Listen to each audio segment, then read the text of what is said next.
End of The dollar. Persian Gulf has dictated that the petrodollar is dead.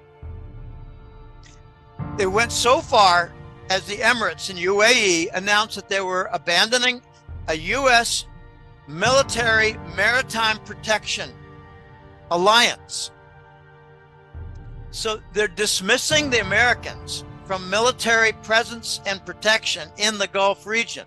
That's huge. You're not welcome there anymore. That's the message. They're endorsing the yuan. And I believe they're not, well, of course they're making a petro-yuan de facto standard, but I think it is a temporary device. I think it is a caretaker de facto standard that will be shoved aside in a matter of a year or two. Now, if you've got a petro-yuan standard for oil and gas, what does it mean? This is where rubber meets the road, and the standard has enormous implications. It means France, which bought UAE liquefied natural gas, LNG, in an April contract, I believe. It was priced in yuan. France bought Gulf natural gas with yuan in the contract. Wake up, people. France soon won't hold treasuries. France soon will not buy U.S. treasuries. France will be dumping all their treasuries. There will be no treasuries in the French banks. Now, take that example of France and repeat it in 50 to 80 other countries.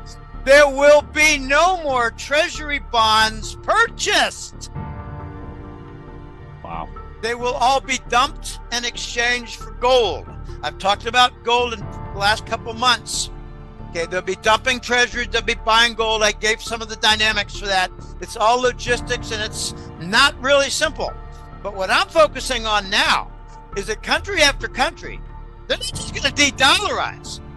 They're just hold all dollars within their banking system and in their reserves management. Like, think of all the different countries that have a surplus. I was very surprised recently to hear that South Korea no longer has a surplus, because they were gathering in their treasury bonds month after month, year after year, building up a nice nest egg of Forex currency savings account. It's otherwise called Forex reserves, national savings account, central bank holdings of bonds.